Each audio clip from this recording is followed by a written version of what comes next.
우리 하나님의 사람 전체 시리즈 오늘 마무리를 짓도록 하겠습니다.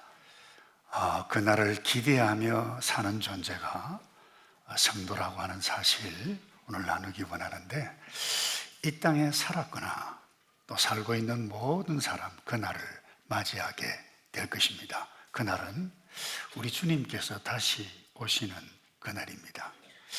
적지 않은 사람들에게는 두렵고 떨리고 최악의 날이 될 것입니다만은, 예수를 믿는 새 생명이 있는 저와 여러분에게, 성도들에게는 위로와 평강, 환희가, 기쁨이 넘치는 그와 같은 영광스러운 날입니다. 성도는 이 날을 기대하며 소망하며 준비하며 사는 존재입니다. 그게 성도입니다. 여러분 성도이십니까? 여러분 어떻게 준비하십니까? 근데 성도들 중에는 가끔 특별히 한국에 가니까 그러더라고요. 지금 살기 너무 좋은데 주님 오시지 않아도 될 것 같다. 오시더라도 정말 나중에 오시면 좋겠다 말하는 분들이 있더라고요. 특별히 천당에 살래, 분당에 살래, 이런 대부분 분당에 살기를 원한다고 말을 하더라고요. 그런 글들도 읽었어요.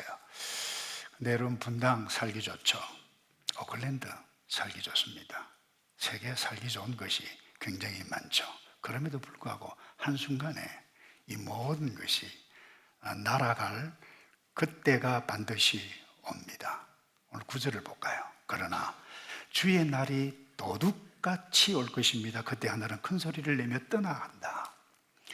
그 구성물질 불에 타 해체될 것이다. 땅과 그 안에 있는 모든 것 드러날 것이다. 여러분, 이 그날 하나님께서 천지 창조하셨던 이후에 존재했던 모든 인간들은 단 한 명도 빠짐없이 서서 두 분류로 나누어지게 될 것입니다. 새하늘과 새 땅을 맞이하는 그와 같은 사람들이 있는가 하면, 마귀에게 쏘가서, 마귀 자식이라고 그러죠. 내 인생의 주인이 내다, 내 마음대로 하고 싶은 대로 이 땅에서 나의 삶을 즐기며 살겠다라고 마음대로 살았던 사람들, 영원한 지옥 무저강에 떨어지는 사람으로 정확하게 구분될 것입니다. 그날을 기대하는, 준비하는 성도는 이 땅에서 어떤 지혜를 가져가야 할까? 그와 같은 것을 오늘 잠깐 나누기 원하는데, 먼저 그날을 잊지 않는 데 있습니다. 여러분, 1세기 성도들 가운데는 그날을 기대하지 않는 사람들도 있었습니다. 예수님께서 속히 오시겠다, 본 그대로 오시겠다고 약속하신 지가 언젠데 지금까지 오지 않잖아. 그 부도수표야. 그냥 현재를 즐기고 살아. 이 교회 내 무리 가운데 그런 이상한 이단들이라고 그러죠.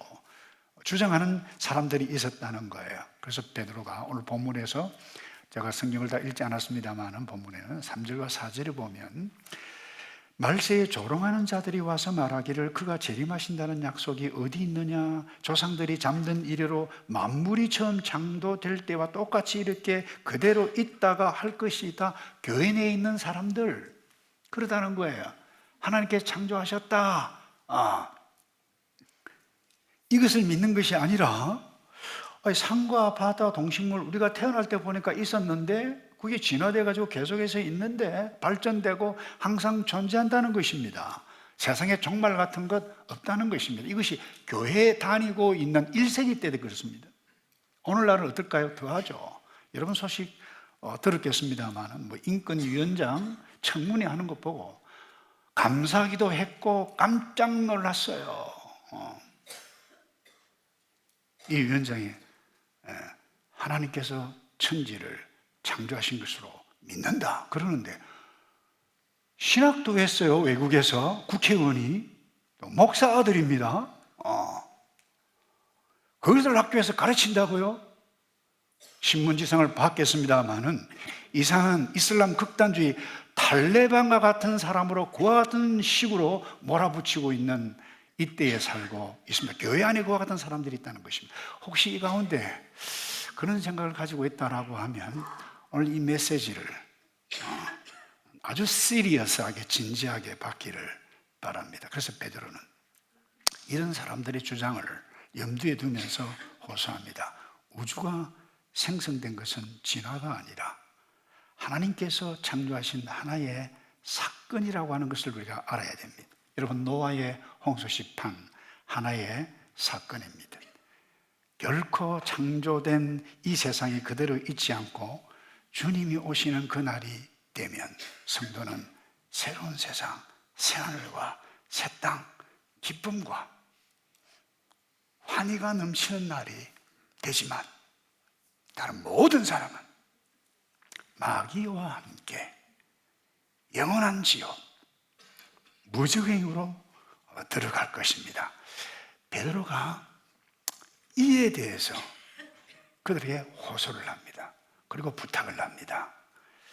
자, 베드로후서 3장 8절에 이런 말씀이 있죠. 그러나 사랑하는 사람들이여 속지 마십시오. 그들이 주장하는 것. 그 다음에 이 한 가지를 잊지 마십시오.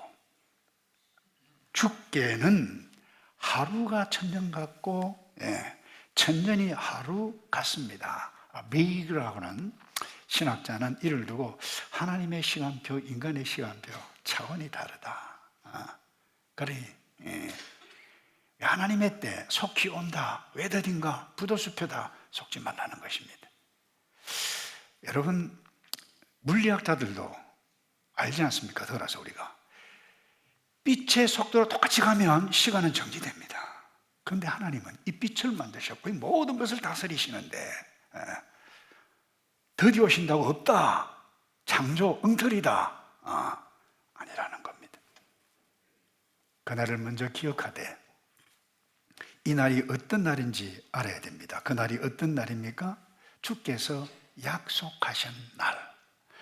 주께서 약속하셨기에 반드시 약속대로 오시는 그 날이 있게 되어지는데 히브리서 9장 28절에는 이렇게 표현을 하셨어요. 이와 같이 그리스도도 많은 사람의 죄를 담당하시려고 단번에 들이신 바 되셨고 그것도 중요한 한 날이에요. 십자가 돌아가신 그날. 우리가 볼 때는 과거이지만 영원하신 하나님께서 오셔서 역사적으로 중요한 한 사건이지만 한날 영원한 사건, 모든 사람의 죄를 없이 하시는 그 길을 보이신 그날, 구원의 날이에요. 그것처럼 구원에 이르기 위하여 죄와 상관없이 자기를 바라는 자, 새 생명이 있는 존재 성도이죠. 두 번째 나타나시리라. 두 번째 오신다는 거예요. 재림하신다는 거예요. 여러분 믿습니까? 그날이 어떤 날입니까?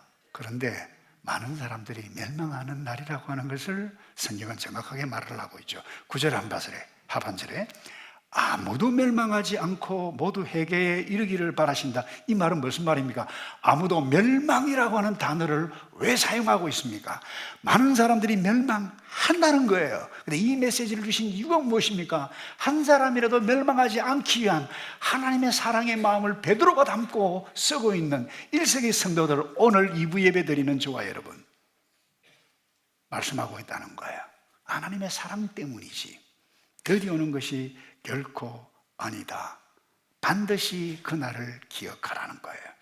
이 날이 어떤 날입니까? 이미 말씀드렸습니다만 성도가 온전한 구원을 누리는 날인데 사도 바울은 골로새 교회 성도들에게 이것을 이렇게 표현을 했어요. 골로새 3장 4절입니다. 우리 생명이신 그리스도께서 나타나실 그때에 너희도 그와 함께 영광 중에, 왜 그렇습니까? 우리에게 조회라고 하는 예수님, 영원한 생명이 있는 성도, 이것을 믿는 성도이기 때문에 그분과 함께 영원히 어떻게 해요? 멸망이 아니라 함께 영광 중에 나타나리라. 여러분, 예수 믿음이 있는 자, 이 땅에 살아가는 동안 시사적인 이야기를 해서 죄송한데 안창호 인권위원장 후보 이제 임명됐나요? 그분 보고 제가 감사했어요. 당당하게 하나님께서 천지를 창조하셨다고 믿습니다.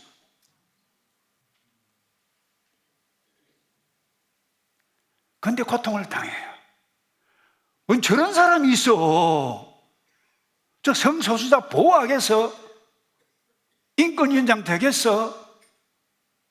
도통 대화가 안 되는 그와 같은 사람으로, 그것도 목사 아들이 국회의원이 돼가지고 신학교 공무원 전도사까지 한 사람이 국회의원이 돼가지고 막 몰아붙여요. 여러분, 예수 믿는, 하나님께서 말씀하신 것을 믿고 살아가는 사람들이 이 땅에서 핍박을 당하고 고난을 당하고 오해를 받고 탈리반이라고 하는 소리까지 듣고 있는 이때에 살고 있는데, 여러분, 오늘 이 말씀, 베드로, 너희는 성도는 믿음을 지키고 믿음대로 이 땅에서 고난받고 슬픔당하고 어려움을 당하지만 믿음이 있는 자는 영광 중에 거할 그날 반드시 온다, 다가오고 있다. 여러분 가운데 고통, 아픔, 슬픔, 예수 믿는 것 때문에, 아니 여러분, 이 땅에 타락한 사람들이 만들어 놓은 이 세상 문화 살고 있기 때문에 여러분, 그 자체가 어떻게 보면 고난이고 어려움이고 고통 아니겠습니까? 그럼에도 불구하고 생명이 있는 성도는 영광 가운데 거할 것을 바라보며 기대하며 기다리는 저와 여러분, 이 믿음을 지켜야 할 줄로 믿습니다. 두 번째요, 그날에 어떤 일들이 일어날 것을 사도 바울이 정확하게 설명하는데 그것을 알아야 돼요. 그래야 준비해요. 모든 것이 드러나는 날입니다. 그날 엄청난 변화가 갑자기 일어납니다. 주의 재림은 갑자기 반드시 오신다고 약속하셨는데 내가 언제 어떻게 오니까 미리 준비하거라. 그 어떤 분 전도하다 보면 살기 전 이 세상에 샥 살다가 죽기 한 일주일 전에 예수 믿으면 되지 않습니까? 이러더라고요. 네. 언제 죽을 줄 알아요, 여러분? 엄청난 변화, 그날이 갑자기 일어난다는 거예요. 여러분, 물어볼까요? 지진과 번개가 언제 몇 시 일어날 것 여러분 아십니까? 물어보게요. 도둑이 언제 올 줄, 여러분 정확하게 언제 올 줄 아십니까? 도둑이 내가 며칠 날 몇 시에 갈 테니까 주인님 그 창문 좀 열어놓죠. 이런 도둑이 있습니까? 없어요. 그래서 이 사도 베드로가 그런 주의 날이 도둑같이 올 것이다, 이렇게 표현을 하고 있어요. 기대하지 않는 날, 엄청나게 갑자기 일어날 것이다. 그때 하늘은 큰 소리를 낸다, 떠나간다. 그 구성물질은 불에 타 해체된다. 땅과 그 안에 있는 모든 것이 드러날 것이다. 어떤 분은 이 구성물질이 불에 타고 하늘이 없어질 것이다, 뭐 이것을 두고 어떤 분은 그래요. 핵전쟁이, 핵폭발이 일어나면 여기 구성물질이라고 하는 것은 이 분자, 원자, 이와 같은 것들을 이 스토아 학파에서 이야기하는, 원어에도 스토이 게이아라고 하는 단어이기 때문에 그와 같은 것을 포함할 수 있습니다만은 이 핵전쟁이 일어나서 주의 재림이 임할 것, 이렇게 해석하는 사람도 있더라고요. 참 철이 없어도 정말 한참 철이 없는 녀석이라고 저는 봅니다. 하나님의 최후 심판을 제대로 알지도 못하는 이 정치인 무슨 그 핵폭탄 그 스위치 눌리는 것에 맡기는, 여러분, 그래서 주의 날이, 이 엄청난 일이 온다고요? 죄송합니다. 택도 아닌 해석입니다. 제가 다시 이야기합니다. 그 정치인에 맡기지 않습니다. 사람의 손에 맡기지 않습니다. 물론 과거의 심판에 사람의 도구로 사용하신 적이 있습니다만은, 자, 창조가 하나님께서 행하신 사건입니다. 노아 홍수 심판도 하나님께서 행하신 사건입니다. 예수 초림, 때가 참에 하나님께서 친히 인간의 몸을 입고 오신 놀라운 역사적인 사건입니다만은, 영원한 그날 사건인 것처럼 주의 날, 심판의 날, 그날 하나님께서 많이 심판하시는 사건입니다. 핵전쟁 믿지 마세요. 근데 여러분 아시나요? 돈 많은 사람들, 과학자들, 지금 이 미국의 따뜻한 그 사막 밑에 아주 특별한 이 캡슐 만들어 가지고 지금 그 안에 연구하고 있습니다. 핵 폭발해도 끄떡없다라고 착각하고 믿는 사람들, 여러분, 그런데 오늘 그날 주께서 오시는 그날이 임하면 여러분, 그 어떤 캡슐 안에 있든 바깥에 있든 관계없이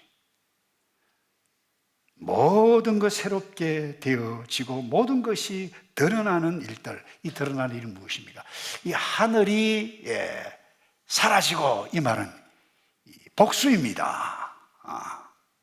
그래서 이것은 신학적으로 해석하지 핵폭발이니 무엇이니 여러분 속아 넘어가지 않기를 바랍니다.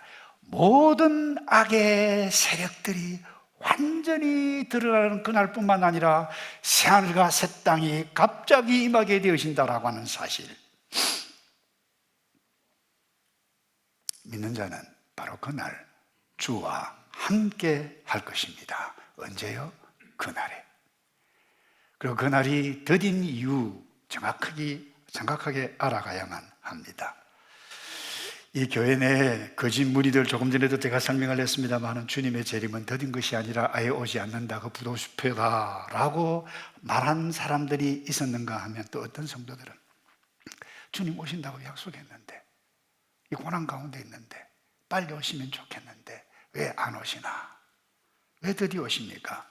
라고 생각하는 1세기 성도들이 있었습니다. 오늘 우리 가운데도 세상살이 너무 힘들어, 주님 빨리 오시면 좋겠다, 내가 주님께 빨리 갔으면 좋겠다, 그와 같은 생각을 하는 사람도 있어요. 솔직히 저 역시도 마찬가지로 이 타락한 세상, 여러분 살기 좋나요? 제가 너무 부정적으로 이야기하나요? 하나님께서 만드신 세상 살기 좋아요. 그러나 타락한 사람들이 만들어 놓은 이 세상 문화, 이 세상 그렇지 않아요. 이런 의미에 있어서 주님 빨리 오시면 좋겠다, 솔직한 저의 요즘의 심정이기도 합니다. 그런데 중요한 것은 이 부분이에요. 우리의 생각대로, 우리의 뜻대로 임하는 날이 아닙니다. 주님의 뜻에 따라 하나님의 때에 정확한 때에 그날 오십니다. 그런데 우리가 볼 때, 사람들이 볼 때 더디다라고 하는 그 이유가 무엇인지를 사도 베드로가 설명합니다. 약속하신 주께서는, 9절에 다시 있습니다. 약속하신 주께서는, 반드시 다시 오겠다고 약속하신 주님께서 그 어떤 사람들이 생각하다시피 더디다고 생각하는 것처럼 더딘 분이 아니다. 오히려 여러분을 위해 아무도 멸망하지 않고, 우리가 힘주어 해석해야 할 부분이 여기에 있습니다. 오히려 여러분을 위해, 그 다음에요, 아무도 멸망치 않고 모두 회개에 이르기를 바라시는 하나님의 사랑이 여기에 담겨져 있다라고 하는 것, 다시 말해서 우리의 생각과 차원이 다른 하나님의 섭리를 선명하게 말씀해 가고 있습니다. 누구를 위해서? 우리를 위해서. 누구를 위해서? 여러분을 위해서. 교회 안에 있지만 아직도 예수 믿지 않는 사람이 있어요. 바깥에 예수 믿지 않는 사람이 얼마나 많이 있습니까? 왜 우리가 그리전도를 해야만 합니까? 이 말씀 때문 아닙니까? 제가 한국, 죄송합니다, 저 이야기를 해서 가면 택시를 타야 되겠니, 이쪽 문화가 너무 다르기 때문에 이 택시 운전기사와의 만나는 게 참 불편하더라고요. 너무 그렇지만 잊지 않고 제가 나눕니다. 혹시 선생님 예수 믿으시나요? 교회 나가시나요? 저를 이렇게 봅니다. 예, 선생님 내 안에 열심히 나갑니다. 우리 손자 손녀 나갑니다. 대부분 운전하시는 분들이, 제가 몇 번 탔는데 대부분 70대예요. 저도 내일 모레면 70인데 선생님 예수 믿으면 좋겠습니다. 네, 그렇게 시도해 보겠습니다. 우리가 왜 그리전도를 하고, 왜 여러분 이 말씀에 깊이 우리가 힘을 주어 보아야 할 이유가 무엇입니까? 예수 생명이 없는 자가 우리 자녀에게도 있잖아요. 여러분 자녀에게도 있잖아요. 이웃에게 있잖아요. 친구들에게도 있잖아요. 혹시 교회를 나오는데 예수 생명이 내게 없다라고 생각하시는 분이 있다면 지금 이 시간 예수님께서 내 죄를 위해서 피 흘려 돌아가셨다, 내 믿습니다 마음을 열면 여는 그 순간에 눈이 보이지 아니하시는 하나님께서 그래 고맙다, 아니 감사하다, 너 내 것이야 하나님의 자녀라고 약속하신 그 말씀을 믿고 이 날을 기다리며 준비해가는 놀라운 복이 여러분이 있기를 주님의 이름으로 축복합니다. 마지막으로요, 그 날을 준비해야만 합니다. 이게 성도의 정체입니다. 베드로가 이 편지를 쓴 목적 가운데 중요한 것이 바로 이것입니다. 그 어떤 어려운 상황에서도 믿음 잃지 않고 그날을 기대하며 준비할 것을 호소하기 위한 것이에요. 그래서 11절에 이렇게 말씀을 하고 있죠. 이 모든 것이 이렇게 해체될 것이니 여러분은 어떤 사람이 되어야 하겠습니까? 다 해체될 날이, 그리고 새로운 것이, 새로운 새하늘 새 땅에 올 것이 있는데 여러분이 어떻게 어떤 사람이 되어야 하겠습니까? 준비하라 이야기예요. 호소합니다. 이 말은 자녀들에게 이 땅에 먹고 사는데 지장 없는 자녀가 되어야 하지 않겠는 그런 사람이 되어야 되지 않겠습니까? 이런 메시지가 아니요, 여러분. 어떻게 하면 돈 잘 벌고 잘 먹고 잘 사는 사람이 되어야 하지 않겠는가? 이런 메시지가 아니라니까요. 우리의 자녀 가운데, 여러분의 자녀 가운데, 친구 가운데, 그리고 나 자신을 위해서 생명이 있는가 없는가 확인하고 없다면 전화라 카톡을 하든지 손을 붙잡든지, 그래서 우리를 위해서 사도 베드로가 뭐라고 표현을 하고 있습니까? 거룩한 행실로 그리고 경건함으로 준비해야 되지 않겠는가? 여러분이 거룩, 한번 따라서 합시다. 거룩, 경건. 여러분이 거룩이라고 하는 단어는 구약에는 분리한다는 의미가 있습니다. 어떻게 보면 거룩하게 살면 경건은 자연스럽게 오는 것이죠. 그런데 여러분이 거룩한 삶을, 거룩은 우리의 삶 가운데 이 악과 분리될 때에 거룩과 경건이 나타납니다. 여러분이 악을, 어떤 분이 그렇게 표현을 했어요. 이 악을 영어로 evil 그러죠. E-V-I-L. 요걸 거꾸로 하면 L-I-V-E, 살다입니다. 그래서 이 악을 against, 악을 거슬려 살지 않으면 우리는 하나님 안에서 살 수 없다. 아주 의미 있는 해석을, 의미를 표현을 했더라고요. 그래서 하비 콕스라고 하는 신학자는 선이 아무런 일을 하지 않고 가만히 있을 때에는 악이 승리하게 된다. 여러분, 아무 생각 없이 그냥 오늘, 내일 아무 생각 없이 살면 악이 승리한다는 거예요. 이를 위해서 우리가 해야 할 일이 무엇입니까? 거룩을 위해서, 경건을 위해서. 다른 데 있지 않습니다. 성도의 기본 중에 기본은 다른 데 있지 않습니다. 말씀으로 오신 예수 그리스도, 그 말씀이 뭐예요? 오늘 우리에게 신구약 66권을 주셨어요. 우리가 함께 매일 아침 우리에게 주는 큐티 본문 가지고 그분의 고린도 후서를 묵상하고 공동체 성경 읽기, 다니엘서를 묵상하게 되실 때에 이는 모든 것이 하나님께서 하심으로 우리를 드러나게 했다. 다니엘이 잘나서 꿈을 해석한 것이 아니에요. 하나님께서 하게 해주셨다. 이것을 아니 하나님은 모르는 느부갓네살 앞에 이야기를 했을 때 느부갓네살 왕이 우와, 너가 믿는 신이 신중의 신이로다. 이것이 무엇입니까? 거룩입니다. 이것이 무엇입니까? 경건입니다. 말씀을 묵상해야 합니다. 세상 속에서 우리는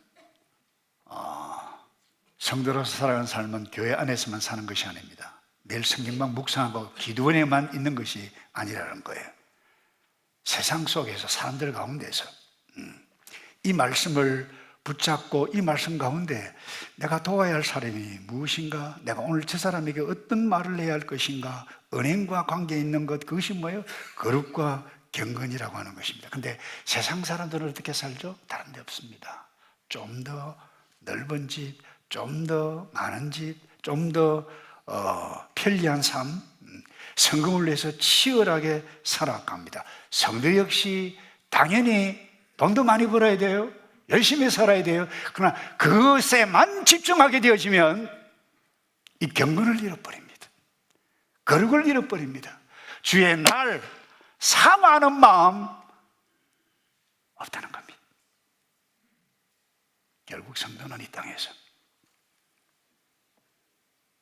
삶의 현실에서 어떤 성품, 어떤 은행, 그 성품 은행은 주님의 말씀을 묵상하게 되어질 때 내가 오늘 성도로서 어떻게 해 가야 되죠? 그래서 여러분, 성도는 보통 사람들과 세상 사람들과 달리 삽니다. 달리 살아야만 합니다. 그래서 어떤 분은 감리교를 창시한 존 웨슬리 목사님에게 찾아가서, 목사님, 만약에 내일 주님이 오신다면 목사님 어떻게 하시겠습니까? 라고 물었을 때 존 웨슬리가 이렇게 대답했다죠. 내일 주님이 오시더라도 저는 저의 스케줄에 의해서 이것 할 것입니다. 무슨 이야기예요? 내일의 일상이 하나님께 주신 선물이라는 거예요. 그 목사로서 행하는 그와 같은 일이 하나님께 주신 은사라는 거예요.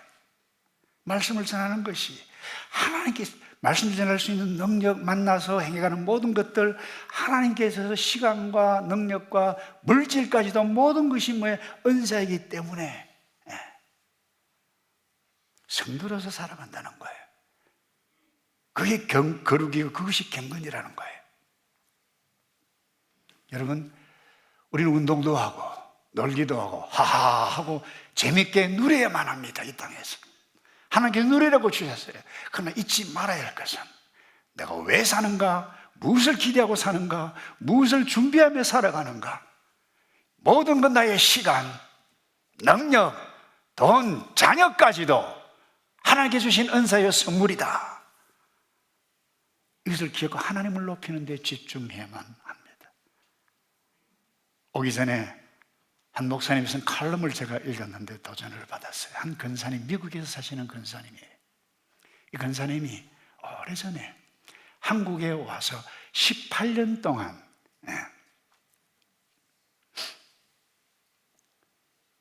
요양기관 자비랑으로 그것도 봉사를 하셨어요. 그리고 돌아가시면서 이 한동대 이사장이었던 이 목사님 꼭 만나기를 원한 데서 만났는데 그 내용을 칼럼으로 쓴 것을 제가 읽었어요.